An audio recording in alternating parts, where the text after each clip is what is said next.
Welcome to Contemporary Retirement. Contemporary Retirement is a public interest program focused on the retirement community.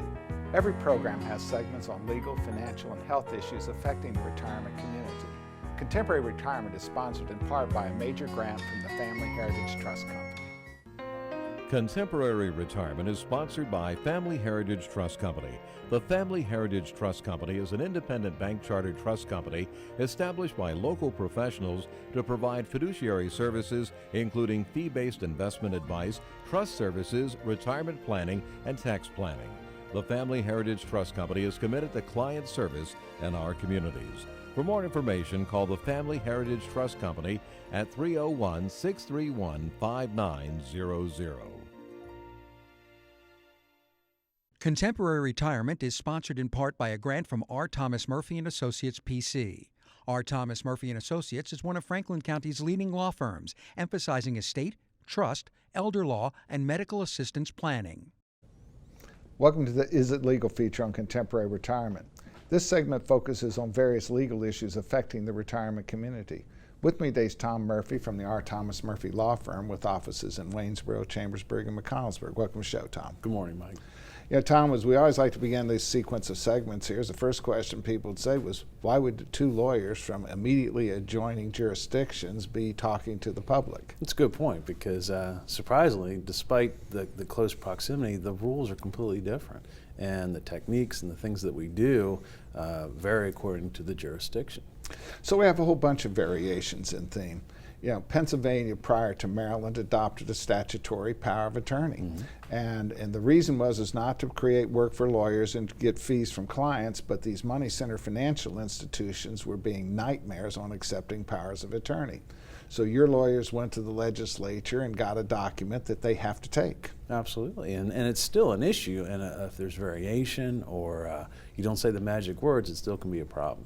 And unfortunately, the way it was done in Pennsylvania gives some choices, and some of those choices would appear to be right, but as oftentimes in life they're not right, and they actually make life tough for you. Exactly. For someone looking at the internet or looking at the statute, they would think, well, I want to be a little conservative, or I'll take this, what I would call, sort of restrictive language. But instead, Pennsylvania lawyers that don't fully understand the benefits system also making those choices. Yeah, they're not being forthright, or they just don't know, and so they coach the client to do the more strict language, and in reality, between a family, they need to have unlimited powers.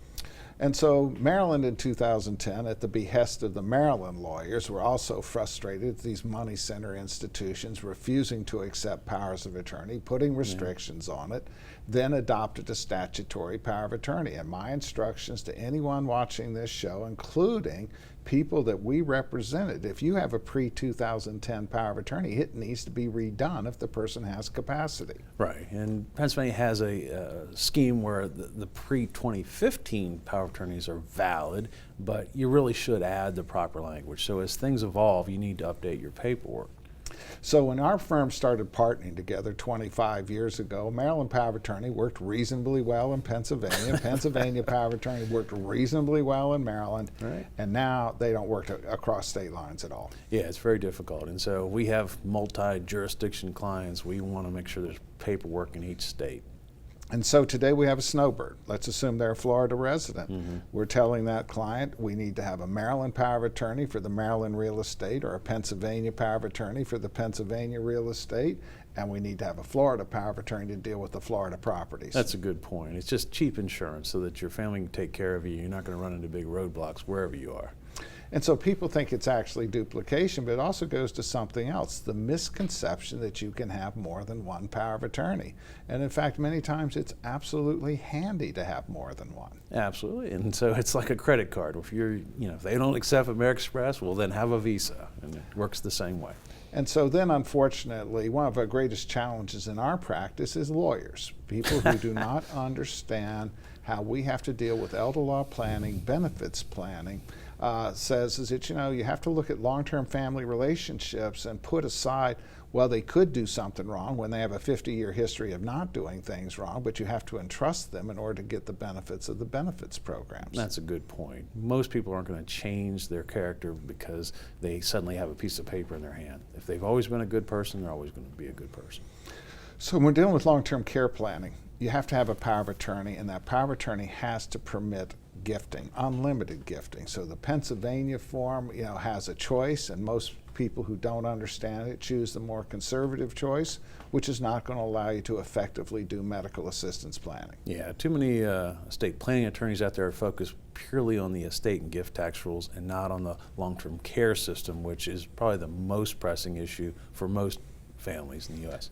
At least the statutory scheme in Pennsylvania asks the question. Maryland statutory power of attorney does not have a gifting clause at all and does not ask the question, which means lawyers are using the standard form. They are not doing a document that's going to allow somebody to do medical assistance planning. Yeah, and that's a big trap, especially for married couples.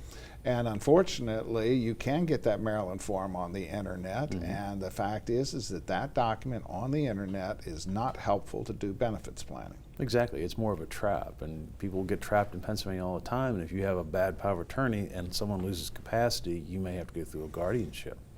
And unfortunately, as we look at this segment here, is that, we have people crossing state lines. We don't know exactly where their long-term care plan is going to end up. Right. And that's part of the reason our firms partner together. Ironically, there's some instances in which Pennsylvania is much more favorable if the person was so inclined, and there's other instances that Maryland's a little more favorable. Exactly. And so, part of good planning is also understanding, where the benefit systems are and the opportunities that are available. And that's an excellent point. And between the state line, you have a lot of choices on both sides, and it gives people a lot of flexibility and choice. Tom, as always, thanks for taking time to appear on the program. You're welcome. More from Contemporary Retirement after these messages. Few things in life are as important as family. Leave your insurance worries to us, Wright Gardner. Call or visit our website to learn how we can make insurance simple and more affordable. Every life that meets its end leaves a heart for love to mend. Sister, brother, family, friends are left to carry on. When the loss seems more than you can bear, it's nice to know that we'll be there at Douglas A. Fiery Funeral Home. We care.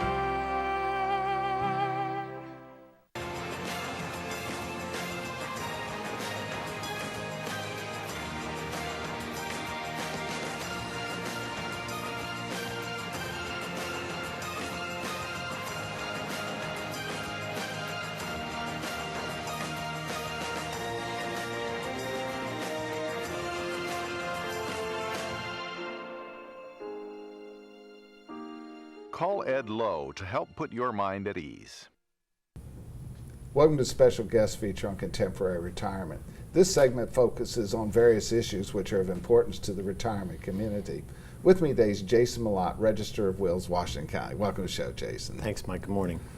Jason, while I know that you don't, administer in West Virginia or Pennsylvania, a lot of the stuff we're going to be talking about is equally applicable across state lines. Probably the single biggest urban myth of all is that avoiding probate somehow saves taxes. No, it doesn't. And in Maryland, there are very few inheritance taxes, but... What's inheritance tax between husband and wife? 0. Really? Yes. Nil. Nil. Nada. That's right. What's the inheritance tax between parents and children? That again would be 0. Now in Pennsylvania, for those of you, it's 4.5%, but we can't deal with that. Right. But on the other hand, and by the way, when Maryland used to have an inheritance tax, and Pennsylvania does have one, they collected that money whether it went through probate or not. That's right. That's exactly right. So there was no games playing that you could avoid that. So oftentimes, probate is characterized as this big onerous process that people should be deathly afraid of. There's all kinds of TV shows talking about it and so forth. But I oftentimes say, how much resources does the county and the state want to devote to a process that they don't make any money? Exactly. And the probate process in Maryland is fairly streamlined, and our offices are very customer friendly, and it doesn't behoove the state to try to put a lot of burden on a personal representative for the amount of fees that we collect, which are minimal. I tell people every day, structurally, if you just want a rough estimate, 1% of the value of the estate will get you pretty close to what the total fees are going to be in probate. That's correct. Our probate fees are very minimal. When folks are thinking they're going to pay thousands and thousands of dollars, that's not the case. And more often than not, the real estate commission on the sale of the house will be far greater than the probate fee. Oh, absolutely. Now, you and I deal with this all the time, that people say, well, yeah, we did probate, and the estate was kept open for 4 years, or some story like that. It's almost always because the kids didn't get off their duffs and deal with that house. Absolutely. Procrastination happens a great percentage of the time, and a lot of that is personal memories and, you know, the ability to, or inability to let go. And which ironically would not have made any difference whether it went through probate or not. That's right. And usually it's the house too. The house is, you know, that's the main thing, and to get that sold is clean it out and get it sold. That's the albatross around the estate's neck. You know, I'm not averse to avoiding probate, but unfortunately there's a lot of traps that go on here. For instance, a payable on death account will only pay to living beneficiaries. So you have 3 children, you make it payable on death, and one child dies. It means their heirs are typically out. But what would happen in a normal will going through probate?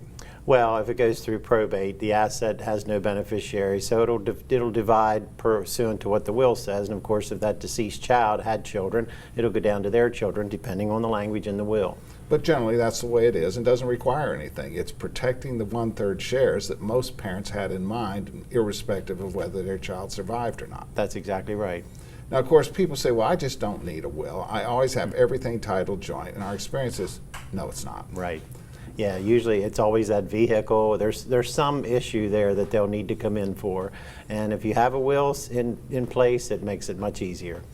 Of course, and that's a big urban myth of all. Do you write wills? Oh, absolutely not. No, the Attorney General wouldn't be very happy with us. You know, there might have been a day where the registers might have provided a little bit more assistance than they should have, but that ship sailed a long time We won't ago. talk about that.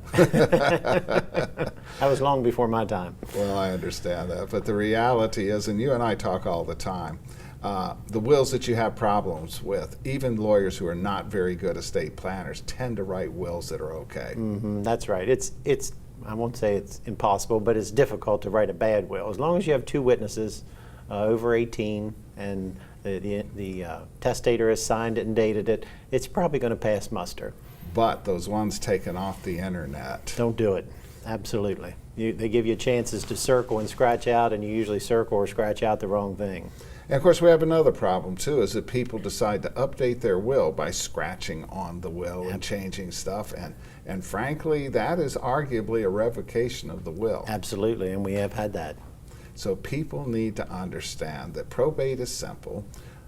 We as lawyers don't charge much to write simple wills, but on whole, if it's important enough to do it, then it's important enough to do it right. That's what I tell folks when I go out to speak to groups. We plan for everything in life. You plan for weddings and retirement and birth of children, but it's just something about that will folks don't want to jump in and plan that too. And of course, the failure to have a will, you sometimes end up with some crazy beneficiaries, like a mother in a nursing home inheriting from a child. Absolutely, can cause great distress to the family if that occurs. Jason, as always, thanks for taking time to appear on the program. Thanks, Mike. More from Contemporary Retirement after these messages. Tranquility at Fredericktown Assisted Living and Memory Care provides a warm, home-like atmosphere that promotes daily life enrichment. At Tranquility, our medical director is a geriatric physician. Our professionals support and understand the various stages associated with Alzheimer's and dementia. We have on-site physical, occupational, and speech therapists, as well as around-the-clock licensed nurses. For more information, give Tranquility at Fredericktown a call today, because everyone deserves great care. Let us do the caregiving so you and your loved one can embrace life again. Come on, Dad, let's go! We're gonna be late! Hurry!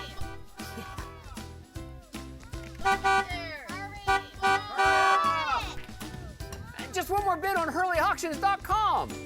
If you haven't visited HurleyAuctions.com, you don't know what you're missing. Whether you're buying or selling, antique cars, tractors, boats, or real estate, you can do it all at HurleyAuctions.com. Get to know Dr. Carrie Hesley at Diagnostic Imaging Services. What I find most rewarding is caring for women through our Women's Imaging Center. We have a caring staff that will ease patients through an ultrasound, bone densitometry, breast biopsy, or mammogram. Our health team is sensitive to emotions involved in women's imaging and understands that every woman is at risk for breast cancer. Providing the community with a center that is so dedicated to breast health and the imaging needs of women is something special. DIS Women's Imaging Center, providing women with progressive care. Welcome to Contemporary Health Scene. Contemporary Health Scene focuses on the health issues affecting the retirement community. With me today is local psychiatrist Dr. Matthew Wagner. Welcome to the show, Dr. Wagner. It's a pleasure to be here. You know, when we talk about some of the behavioral issues, the obvious one is dementia. We're going to talk a little bit about that. But oftentimes people undergo a lot of stress when they retire, change of lifestyle, or perhaps the death of a spouse. We all face life changes as we go through life, and when people get older, a lot of it's dealing with loss, dealing with the loss of things that they used to have that supported them, that helped them to feel good about themselves, their jobs, their relationships. So you're right, it's a big challenge for a lot of older people. So when a person retired, they had a little touchstone before they retired. They went to work. They essentially got diverted from their personal problems, focus on that, and now they don't have that diversion. They can kind of, as I call it, the hamster on the wheel, struggle with a lot of issues because of no diversion. One wise person once said that 3 keys to happiness are something to do, someone to love, and something to look forward to. And so as we get older, we have to kind of pay attention to those things. And retiring, you've lost that thing that you do every day that gives you purpose and structure and direction. And of course, we have some couples that kind of struggle with all of a sudden they're 7 by 24 as well. Exactly, right. So trying to maintain good communication in relationships can be a big... And boundaries. Exactly. All right, and then, you know, obviously as we age, you know, people used to say, we don't understand why this dementia has become so prevalent. Well, it has an increase as people age. So 50 years ago, 65 was old. You didn't see it quite as often. Now at 85, because we're living so long, we have quite a prevalence of dementia. We do, and dementia puts a lot of pressure on families because folks who have impaired cognition need help, they need support. So their children are maybe involved in taking care of their own children, that sandwich generation that's been talked about. Now dad or mom needs help in the home too. So it can put a lot of stress on families. And there's a lot of safety issues here. And one of the things that we find that occasionally the spouse who is the caregiver is complicit in hiding the fact that there's a problem. Yeah, and when it comes to safety, one of the big ones is driving. I mean, let's face it, this is a car culture, and driving means independence. But to be a safe driver, you need to have all your faculties. And so families will often really struggle with when is the right time to tell mom or dad that they can't drive. And for a spouse, that might mean the loss of their independence too, if they're not really driving. So it's a struggle. And then, of course, a lot of the people as they age have some fairly complicated medical issues that requires a persistent and consistent appropriate treatment, and sometimes dementia gets in the way of that. It's so common to see people develop more problems because they're just not paying attention to taking their medicines properly. They miss their doctor's appointments. They're just not following up with things that they really need to do. Medication taking it can really be a struggle. Taking too much or not enough. Forgetting to take your morning dose. Did I take my evening dose? Well, they forget to fill up their pill strips, things like that, yeah. Well, you know, one of the things that we also encourage is that the caregiver needs to take care of themselves. And I happen to have a favored strategy when people are still at home with a caregiver or perhaps a child who's very close, and that's adult daycare. Adult daycare is a very helpful strategy. I tell the families that I counsel that nobody can be successful as a 24/7 caregiver. And even a day or two a week where the person with Alzheimer's disease or dementia is out of the home in daycare, being well cared for, getting appropriate levels of stimulation and socialization for 6 or 7 hours, gives the spouse or caregiver a chance to take care of themselves, to go have lunch with a friend, to go play golf or run errands or whatever it is that kind of nourishes them a little bit, so that they can then approach caregiving in a more generous way. And there's another problem. A spouse never wants the other spouse to be their 7 by 24 gatekeeper anyway. It adds stress to the relationship. Right. And I find when I talk to families about this, they say, well, he'll never go, or she doesn't want to do that. And I usually say, well, maybe just visit once. Just don't take no for an answer. Say, we're going today to see this place. And oftentimes after a visit or two, the resistance kind of goes away and things go better. Well, Matt, obviously we tell people to look at the Alzheimer's Association, great independent resource to find help. It's the best place to start if you're struggling with this issue. Dr. Wagner, I thank you for taking time to appear on our program. Always a pleasure, Mike. Thank you. More from Contemporary Retirement after these messages. The Community Foundation, through its scholarship programs and through its strategic grants, has been a positive influence for change. Last year, change in Frederick County was influenced thanks to nearly 1,800 caring donors. Everyone can help. Your influence is key. Help us proactively focus on where we need to be investing our energy in the future.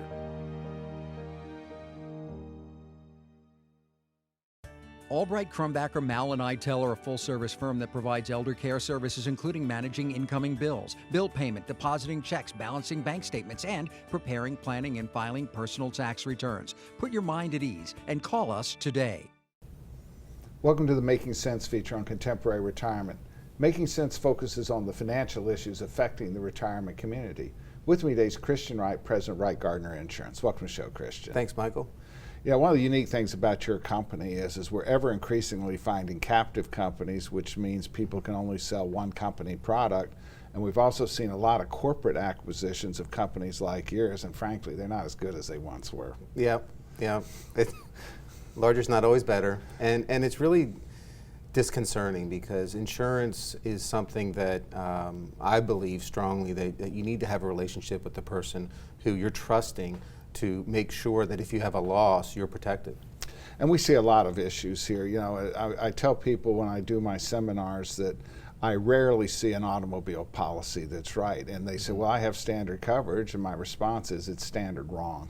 Exactly. And we've talked about that many times, but you know, the state minimums are just awfully inadequate. I call it do not drive around the block coverage. Right. And they do change periodically, but for example, Maryland, I think, is now 20, 40, 15, or 10. And what that means is those are the minimum limits, $20,000 bodily injury. What's it take to rack up a $20,000 medical expense bill? Yeah, exactly. We see 100, 300 is fairly standard coverage, and people think they have 300, but actually they only have 100 for a single individual. Right. And that's the first limit. The second limit is the most per accident for, again, liability, you injuring someone. And then the third limit is the amount of property damage you can cause someone. So they see 50 or 100,000. Well, I tell people every day, you know, what's a new Mack truck tractor cost? You know, what's the trailer that it's pulling cost, and what's in the trailer? Exactly. And so to increase that coverage, to have solid insurance protection is really not that much from a premium standpoint, and that's the kind of thing that people lose touch with when they're dealing with a national carrier or a large company or a company that quite frankly is all about the numbers. And then they oftentimes end up paying for coverages they don't need, like with a $250 deductible on collision. They're never going to turn it in, yet it's the biggest number on the bill. Exactly, and increasing that deductible will absolutely lower your premium. So there are things like that that you need to speak with someone. You need to speak with a live human being. And one of the great challenges for the people watching the program that are not yet retired, may have 5 or 10 years worth of work yet to do, their biggest risk is not that they're going to be the cause of an expensive accident, they're going to be the victim of an expensive accident. Exactly. While you're supposed to have insurance while driving a vehicle, and even if you do, it's inadequate. Yeah, and there are many people driving vehicles that don't have insurance, or as you just said, it's inadequate. So if a person's making $100,000 a year salary and benefits, and now he can't work for 10 years, you know, that's $1 million loss. Yep. And none of these standard coverages even remotely cover that risk. No. And then, of course, you know, we focus on auto policies because if we're going to buy insurance, we want to make sure it covers what we need it to cover. And too often, you know, you have the blind leading the blind when you're dealing with these on the phone call stuff, because the people on the other end are not professional and the purchaser has no idea what they're buying. Exactly, and that's again why it's important to speak to someone. The automobile leads into other coverages like the umbrella. We've talked about that. Again, those are the kinds of conversations you need to have with someone who's speaking to you about your particular needs. And umbrella just means it provides additional liability insurance. It's not a specific company that uses that as a logo. Correct. But it's very important because particularly, you know, people who are still spending time on the interstate, you know, they're going 75 miles an hour, you can have a very expensive, you know, claims as a result of going legally down the highway very quickly. Exactly, and again, it can be someone, not only you injuring someone, because most people think, well, I'm not going to cause the accident, but again, it's someone injuring you, and they don't have enough insurance, and we've talked about umbrella policies that can pick up some of that coverage as well. But the biggest gap in many umbrella policies, though, is that they don't cover uninsured motorists. So the person is fully insured for the event they're not likely to cause, which is the accident, but they're completely inadequately insured for being the victim of that accident. And that is what we see a lot from certain insurance companies. There are some that will drop down and provide the coverage that you're speaking about. But again, that's the conversation that someone needs to have with their agent. And people need to understand that, when you see this advertising that they're going to save you $400 or $500, there's absolutely no magic in your business. The commissions that are being paid will nowhere justify that kind of a savings. So in reality, the only way you can save that kind of money is it's a substandard policy. Absolutely, absolutely. They're cutting coverage somewhere. They're changing or playing games with deductibles that you don't know about. But more likely than not, they're limiting coverage. And it's those coverages that unfortunately will catch you when you have a loss. Christian, as always, thanks for taking time to appear on the program. Thank you, Michael. Thank you from Contemporary Retirement. Remember a more carefree time? Leave your insurance worries to us, Wright Gardner. Call or visit our website to learn how we can make insurance simple and more affordable.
These days, it seems like everything's online, and filling out claim forms and receiving and paying bills online isn't always easiest. That's why we at Quality First Insurance encourage you to just give us a call. Let us help. Hi there, I'm Paul Sweeney with Quality First Insurance, and it's still just as simple. Our offices are open every weekday where you'll be able to call and speak to real, live people. No detail was missed. I'm so glad that I turned to Quality First Insurance. I've recommended Quality First Insurance to my friends who've been just as satisfied. If you're not happy with what you're paying for Medigap, or more importantly, not happy with your service, give us a try. We're locally owned, and we take the time to provide you with the best. We are Quality First Insurance, and our mission is to provide quality products to quality people. Pick up the phone and give us a call today at 800-745-1411.